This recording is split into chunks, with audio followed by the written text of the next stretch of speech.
The rally was centred on Glasgow, with 3 loops out of the city. Last Saturday and Sunday, it was a clockwise tour north with a rest halt at Fort William, on to Inverness, and then the return to Glasgow via Aviemore. On Monday, it was a loop south through Peebles and Dumfries, back through Newton Stewart to Glasgow again. And finally, on Tuesday, a small loop north back to the finishing line in Glasgow. Here's our report, and we start with the championship leader, Russell Brooks, and his hopes for the Scottish. Well, on a forest rally like this, it's going to be very difficult to beat the Audi Quattro with its 4-wheel drive. Obviously, we want to keep pushing it. What we would like to do is come out of this rally still leading the championship. So if Stig Blomqvist finishes first in the Quattro, that means we've got to finish second. The next 2 rounds of the championship are on tarmac, and I think we've got a much better chance there. So our real battle is going to be with Jimmy McRae. Well, the battle starts in Glasgow with the first stage through Bellahouston Park. Scotsman Jimmy McRae, second on his home event for the last 2 years, is desperate for success. Surprise of the championship so far has been the incredible speed of the Toyota Corolla, driven by Sweden's Per Eklund. Russell Brooks won this rally in 1976, and it's an event in which he always goes well. An unusual sight in the championship is Ken Wood's big Rover. Sadly, it's destined to be a short appearance. As the cars head north up the famous Rest and Be Thankful hill climb, Stig Blomqvist in the Audi Quattro is already making his mark, stealing an early lead over McRae and Brooks. As Saturday evening draws in, it's starting to rain. Just the conditions the home drivers didn't want, as it gives the Quattro an even greater advantage.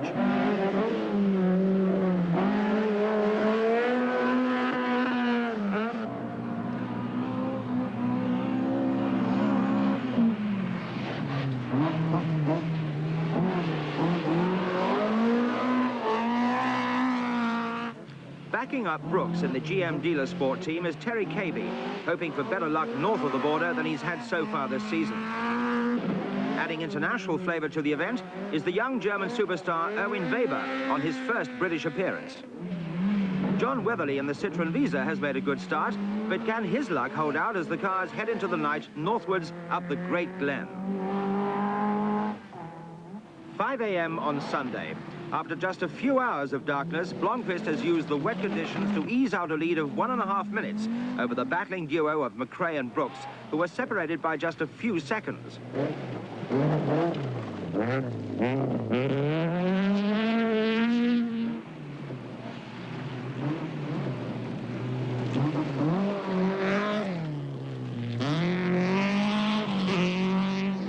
In 4th place is the amazing Toyota Corolla, being driven in typical flamboyant style by Super Swede Per Eklund. However, he's being chased hard by British newcomer Daryl Wiedner in his Quattro.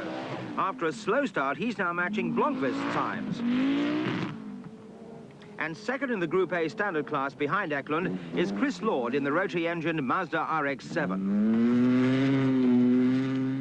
Leader of the 1300cc class is Norwegian John Hogland in the Skoda, but he's about to be swallowed up in the Glen Urquhart stage by Scotland's Andrew Cowan, who for this rally is at the wheel of the Audi 80 Quattro. And leading the 1600 Group B class is John Weatherly with a Citroën Visa. On the last stage before the breakfast halt, conditions are closer to those of a typical dry Scottish rally. Blomqvist is powering on in the turbocharged Quattro.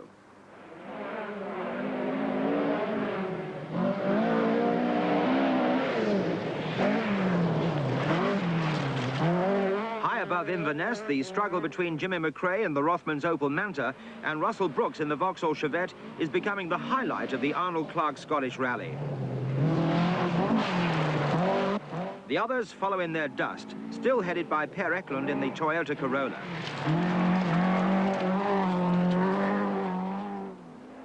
As the cars cross the new Keswick Bridge, Wiedner has dropped to 30 seconds behind Per Eklund, but it's still an impressive performance.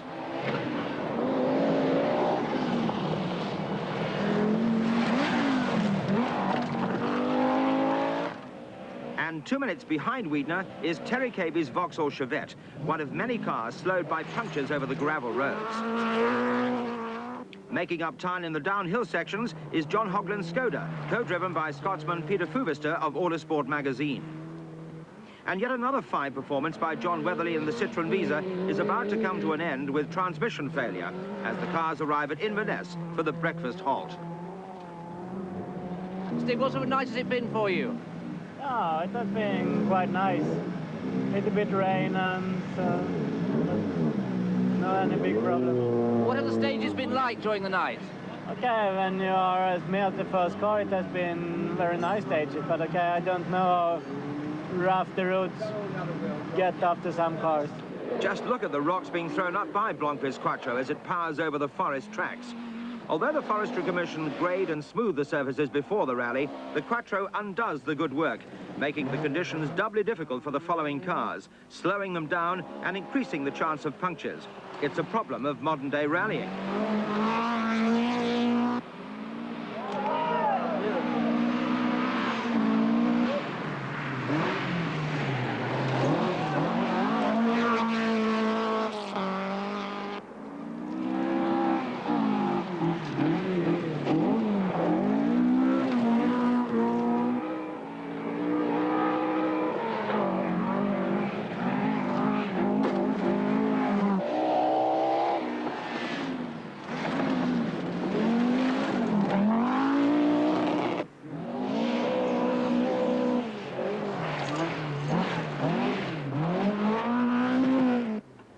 As well as punctures, Terry Cabey, still in 6th place, has a loose bonnet to contend with on the Drummond Hill stage.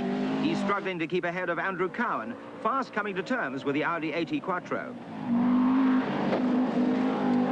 And chasing Cowan hard is Erwin Weber in his Opel Manta. Chris Lord's Mazda RX-7 is still second in Group A, despite an unusual driving technique by the Yorkshireman down the straights.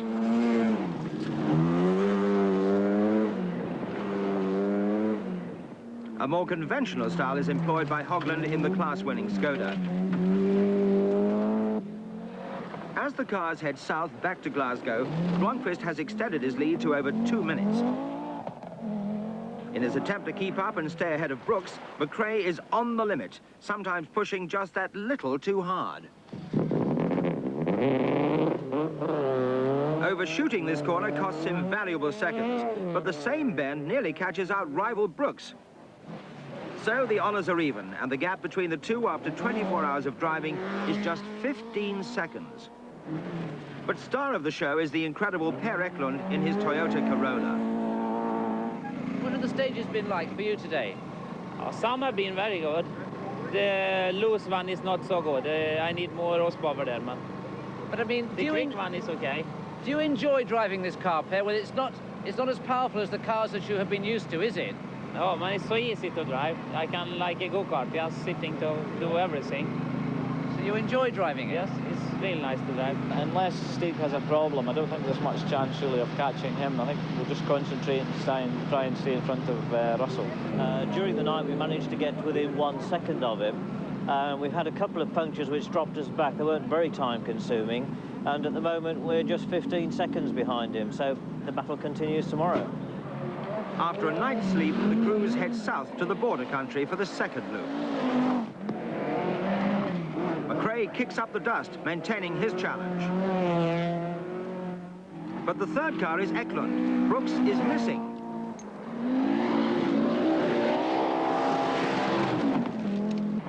Eventually, the Chevette appears, but he's stuck in the dust behind Wheatner's Quattro and chased by Cowan.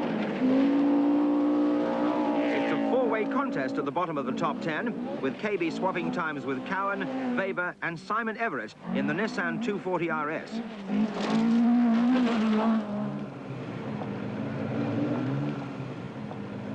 Brooks arrives at the end of the special stage, and the reason for his delay becomes apparent. And Eklund was 5:05. What happened, Russell? We had a puncture 1 mile into the first stage, which cost us 2.5, 2 3/4 minutes. We were just braking for a corner and the front tyre went down.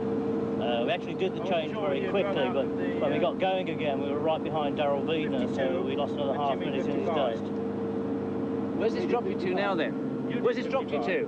We're still in third place. We're now just over 2 minutes behind Jimmy and just 3 minutes ahead of Eklund. Bad start to the day, Russell. Bad luck. Oh, well, maybe someone else will have some bad luck now.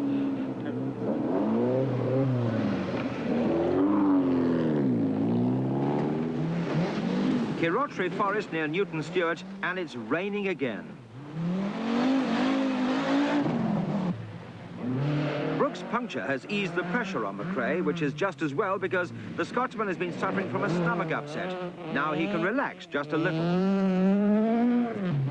However, Brooks has by no means given up.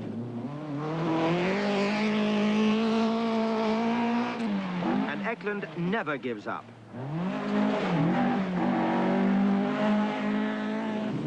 "12 minutes behind the Toyota, Chris Lord's Mazda holds second place in the standard car class. As the cars head northwards back to Glasgow, another hazard confronts the drivers.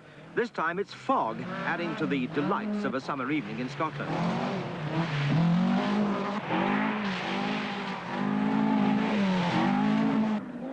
However, by dawn on the final morning, high in the Trossachs, north of Glasgow, the weather has abated, and Blomqvist remains on course for victory on the last loose surface event in the 1983 Rothmans RAC Open Rally Championship.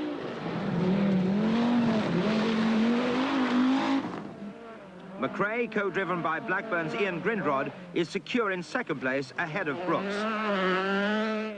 Eklund in the Toyota also has British expertise, with Dave Whittock in the co-driver's seat.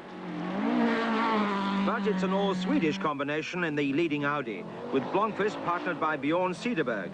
Victory in Scotland is essential for their championship hopes, as the last two rounds are on tarmac, where the Quattro's advantage is smaller.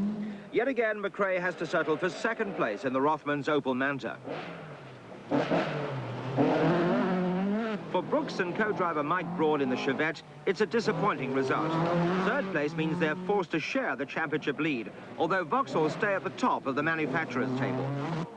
What can be said about Per Eklund's incredible performance with the little Toyota Corolla? Those who thought that Group A standard cars would be unexciting to watch have had to eat their words.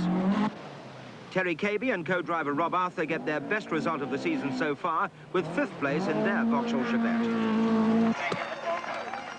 The Arnold Clark Scottish Rally finishes at the Glasgow Holiday Inn with another win for the Audi Quattro of Stig Blomqvist and Bjorn Cederberg. An impressive performance by the Swedes, who mastered the ever-changing conditions.